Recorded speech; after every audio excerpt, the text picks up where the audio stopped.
নমস্কার, আমি রান্নাঘর দীপালি। আজকে একটু অল্প মুখরোচক একটা টিফিন বানাতে চলেছি। দেখুন কি করছি, পাশে থাকুন। প্রথমে এই যে কতগুলা কারি পাতা ভেজে নেব। এই যে দেখুন কারি পাতা ভেজে নিচ্ছি।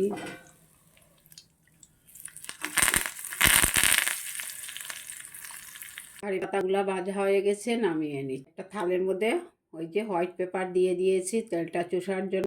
ওই দেখুন কয়েকটা শুকনো লঙ্কা ভেজে নিচ্ছি। শুকনো লঙ্কা ভাজা হয়ে গেছে, উঠিয়ে কয়েক পিস পাঁপড় নিয়েছি, তা ভাজবো। এখানে বাদাম নিয়েছি, ভাজবো। বাদাম ভেজে নিয়েছি, এই যে নামিয়ে নিচ্ছি। এই যে চিড়া নিয়েছি, এই যে দেখুন অল্প অল্প করে ভেজে নেব। চিড়া ভাজা হয়ে গেছে, নামিয়ে নেব। চিড়াগুলা ভেজে নিয়েছি, দেখুন খুব সুন্দর হয়েছে। ওইখানে ভেজে নিয়েছি পাঁপড়, বাদাম, বাদাম, শুকনা লঙ্কা, কারি পাতা। একটা টিফিন বানাবো বলছিলাম না, এই যে দেখুন।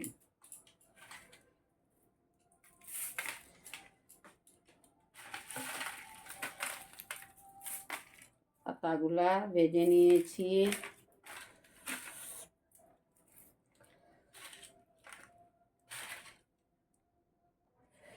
পাঁপড় ভেঙে দিচ্ছি, শুকনা লঙ্কা দিচ্ছি, এক দুইটা ভাঙবো। এই যে পাঁপড়টা ভেঙে দিচ্ছি, বাদামগুলা দিয়ে দিচ্ছি। এখানে দিচ্ছি ডালমুট, এখানে দিচ্ছি ডালমুট। এই যে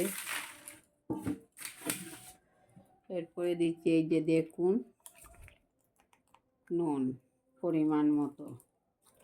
ভালো করে একসাথে মিশিয়ে নেব।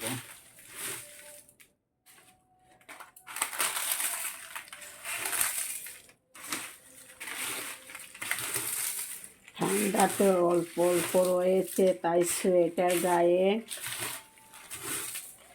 এই যে দেখুন টিফিনটা মুখরোচক, খুব ভালো লাগবে খেলে। জ্বরের মুখে খেলে খুব ঝাল ঝুলে বানিয়েছি। এই যে দেখুন আরও রয়ে গেছে মরিচ, কারি পাতা, বাদাম। খুব বেশি করে বাদাম দিচ্ছি। কালকে পিকনিকে যাব, সঙ্গে করে নিয়ে যাব, খাবো পিকনিকে গিয়ে। এই যে দেখুন কেমন লাগছে আপনাদের আমার মুখরোচক এই টিফিনটা।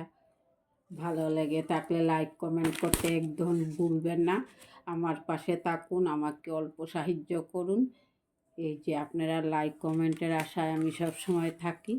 মুখরোচক টিফিনটা কেমন লাগলো একদিন বাড়িতে আপনিও এইভাবে ট্রাই করে দেখবেন। কারি পাতাটা একটু বেশি দিয়েছি, কারি পাতার সেন্ট মুট করছে। এই যে দেখুন, এই যে। নমস্কার বন্ধুরা।